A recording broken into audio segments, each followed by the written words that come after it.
What's going on, you guys? Jacobrdoty here, back from another vlog, and you guys may notice this is the same shirt I was wearing in my last video. And yes, we're continuing on.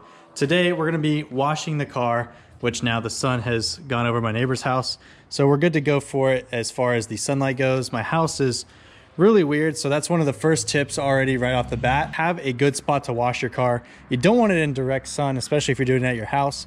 You don't have the best water, I'm sure. So that's going to be step one. Second is we're going to start with preparing the buckets. Now I do a 2-bucket method. The reason for this, and if you can look it up a little bit more, but basically you have these grit guards at the bottom. You have one clean bucket, clean water, no soap, which is a rinse bucket for your wash mitt. And you have another bucket, which is your soap. And that's kind of to rub the wash mitt on the bottom of those grates at the bottom of the buckets. And that way you have 2 different buckets just to keep whatever you got on your mitt down into the bottom of the bucket, because it's heavier, because it's like rocks and sand, stuff like that. So really the 2-bucket method is just scratch-free wash system. So that's the big thing, is you don't want to wash your car and end up giving it more scratches, because when it's dirty, you're rubbing all that crap on there. So you want it to be nice and lubricated. That way, you know, you keep your paint nice, because those little micro scratches are what causes the clarity go down, and then you start to lose your reflection and glossiness. And this is all going to be done like pretty quickly, so I'm going to go ahead and prep my buckets, and then I'll give you guys some more tips along the way. We have our 2 buckets. This one's clean, this one's the soap, obviously, you guys could tell. Then we also have this, which is an Amazon foam cannon filled with some soap from liquidx. And this is just like a $15 or $20 foam cannon on Amazon, but we attach that to my electric pressure washer, which I'll run my extension cord out, and then I'll connect the hose to it, because first we're just going to pressure wash it off as a base. So you're just going to do water only, and then we'll use the foam cannon to make it nice and sudsy, I don't know, that sounded weird in my head, but I think that's right. And then we'll use the wash mitt full of soap as well, and then we'll like really have a good layer of foam. But another thing is a few key concepts. You want to start from the top down, work your way down. You also do not want to ever mix your wheel brush with your other paint soap, basically, because your wheels are like really dirty. They have a lot of scratching materials based off of the brake dust and dirt and stuff, and you don't want to bring that stuff to your paint, if that makes sense. So you definitely don't want to mix and cross-contaminate. Again, the biggest goal here is to not add swirls while also removing the dirt. Before I go ahead and spray it off, I want to show you guys a quick tip, especially on these electric power washers. I have everything plugged in, but I don't have it turned on, as you can see. What you want to do is get rid of all of the air within the line. See how it's like, I'm holding it down, but it's still throwing out some air bubbles. Getting rid of the air bubbles basically prolongs the life of the equipment. The more that you have air in there, the more that the pump has to work to be able to get pressure. So really just getting all those air bubbles out helps just make the things that you invested in, your tools, last a little bit longer. What I'm going to do is do a quick pressure wash. I'm going to put my tip on and turn it on so to actually get some pressure. And then we're just going to rinse her off and try to get as much of the dirt as we can get off. But as you can see, my last layer of protection, so you can just see right there, it kind of beads off pretty quick. So I think we'll have a pretty easy time getting the dirt off, even though it's been almost a month. See, you can even still hear a little bit more of those air bubbles, all that spitting. Still haven't turned it on yet, just because I want this motor to last as long as possible. See, there it goes. Now it doesn't have the air in the line. We're just gonna do this all around. But look at that. Beads it right off, doesn't stick on the flat. Literally just sprayed that. And throws it right off. This is also another step that I'll get into at the end. This is like your wax, but right now we're just gonna wash it. Now that I've rinsed the car, it's all nice and wet from just water and the pressure washer. I use this stuff from liquidx, the wheel cleaner. I just spray it on there, on each of the wheels, and just let it sit for about 1.5 minutes, and then I pressure wash it off. And I spray this crap pretty liberally all over the place. And we're just gonna let that sit for about 1 minute, 2 minutes max. You do not wanna leave this stuff on your wheels. That would cause some damage. I don't even know what it would cause damage-wise. Probably peel some finishes off. I don't wanna find out, so I'm just gonna take it off. But like I said, I spray this crap liberally, and for the most part, I can spray this on as long as my wheels aren't caked in mud. I can just spray this on, pressure wash it off, and all the dust comes right off. So I'm just gonna go ahead and knock this stuff out by myself, but this is not meant to be super in detail. This is not the final, this is how it's done. These are just some tips along the way. I assume most of you guys know the basics of washing a car and the steps involved. So these are just some tips along the way. This is about to be the fun part, which is the foam cannon all over the car, which makes the big white snow foam. So I'm gonna go ahead and get to it. You want it nice and thick. Reason for this is to basically just give your sponge as much lubricity as you can, so that way it doesn't scratch all that dirt and crap that's stuck on your paint into your paint. So again, this whole thing is about not adding swirls, aka love marks, into your car while also cleaning it, and black shows everything. So that's why I'm very careful about it. It may sound like super paranoid if you're not into detailing and car detailing stuff, but trust me, you guys, even on white cars, silver cars, all these scratches do make a difference in the overall glossiness. We'll see how this goes. This is like my custom hand GoPro Mouse.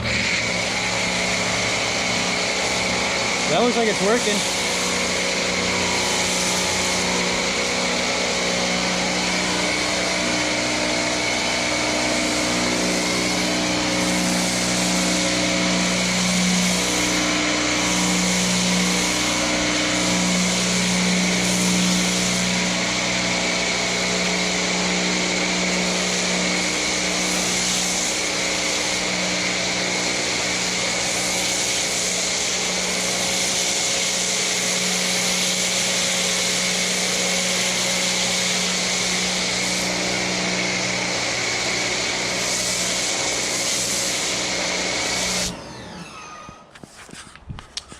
That was just it holding, or me holding it on my wrist while I did it, but I'm gonna put you guys down so I can actually do a good job.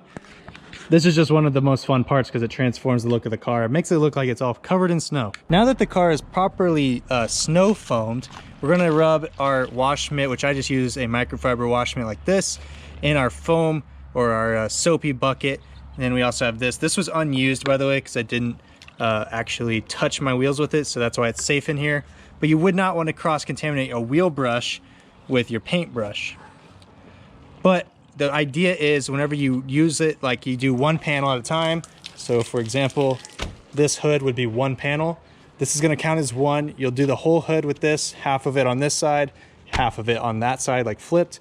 And then you'll rub it on the bottom to kind of be like gritty, and it'll kind of get all that dirt and crap off of the paint or off of the sponge, so it doesn't rub back into your paint.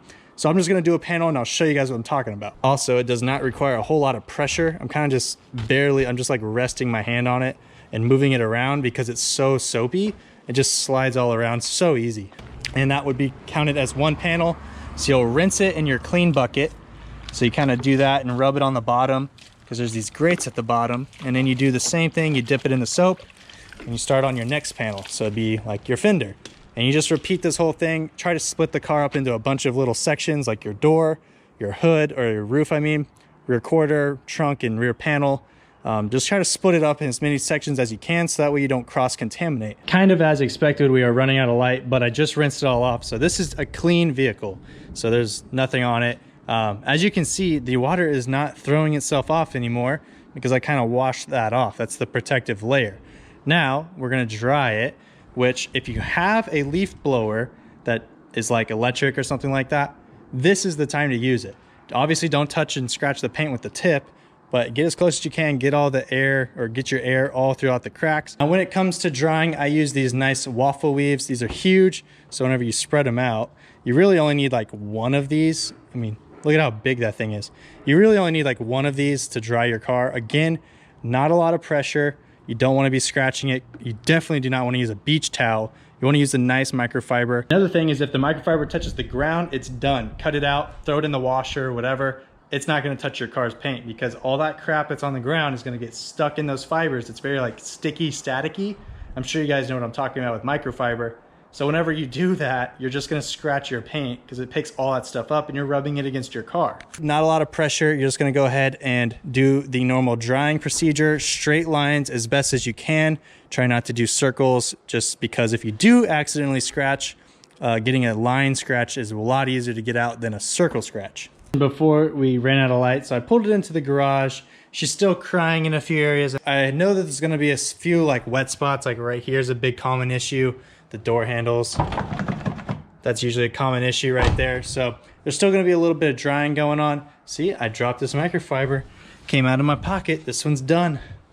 Don't put this on your car or you'll scratch it. But the next thing for business here is going to be what's your finishing product. So now you have a completely clean car, like squeaky clean, no protection on there. What are you gonna do? Well, if your paint's in pretty good shape, I'd recommend this stuff, the Better Butter Wax. This stuff gets my paint so glossy. You just wipe it on, like wax on, wax off. You let it sit for a couple seconds or maybe like 30 seconds, wax it off, and then boom, she's got a crazy shine. Love this stuff. It's also by liquidx. If you can't tell, there's a theme here. Go ahead and wax it on, wax it off. You just follow the instructions on the side. Really hard to mess this step up. I mean, it just makes every color pop and just so glossy. So I'm gonna look at right here is the wax applied. A little bit goes a long way. So you definitely don't want you to get all crazy, but this has probably been sitting for about 5 minutes. Here's a quick test to know if your wax has flashed, which is basically ready to be buffed off. You take a spot like the last spot you did, rub your finger on it. If it makes a clean line, it's ready to go. If it makes it smeary like it's still wet, then let it sit for a little bit longer and that's how you'll know. Plus, whenever you go to wipe it, it should be a nice, easy, light buff. And there you can see the shine coming right back. Now, when it comes to finishing steps, there's a bunch of things like ceramic coat, wax, there's silica sprays, things like that along, like there's so much technology now. But I like to stick with this butter wet wax. It's a carnauba wax. It just really adds a lot of gloss.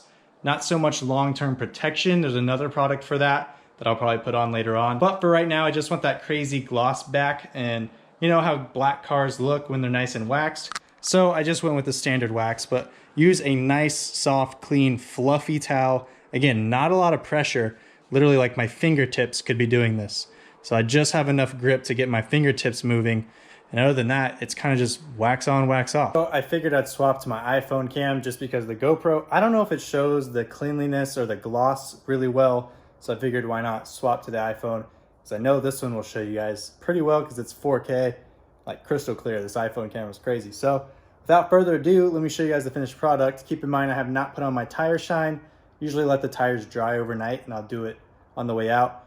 Also keep in mind, I can guarantee there are some spots I missed, and it's really hard to do that when it's dark outside to see what spots you missed. So when I roll it back out, I'll have a little microfiber, a clean microfiber, and I'll kind of buff off the spots. It's not a big deal if it stays overnight or a couple of days, whatever.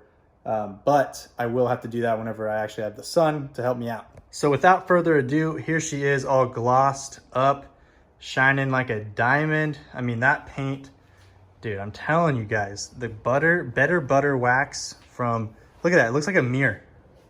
That's my roof. This would be considered a maintenance wash. So this is something you do maybe once a week, once every 2 weeks. But man, she just shines like no other whenever she's all freaking waxed up. I'm like stumbling over my words, I'm tired. But look at that. Normal car there, glossed up car there. So literally a driving mirror. So that could be pretty cool whenever it's in the sun. But just under the shop lights, shining like crazy. Shout out to liquidx. I use a lot of their products, as you guys can see. I actually have a code for you guys. It's 15% off. It saves you guys just 15%. And I just wanted to help you guys out with that, especially because I know during this uncertain time, you might be bored washing your car, getting it nice and glossy. You guys have been asking me, how do I keep this car so glossy? Well, you pretty much just saw all the steps I do. So now you guys can kind of replicate that and use the liquidx products just as I do, and hopefully get your car just as shined up. I hope you guys enjoyed this video. I know it wasn't super in-depth. This was just kind of some tips and tricks along the way of washing my car. Maybe in the future I'll do a really long form, like in-depth video, but there's so many of those, like Obsessed Garage on YouTube. I mean, you can learn so much from him. But if you guys really want that, I can make it. Just leave a comment down below. I'll go ahead and wrap it up right here. As always, hope you guys enjoyed. If you did, then please comment, like, and subscribe, and I'll see you guys next time.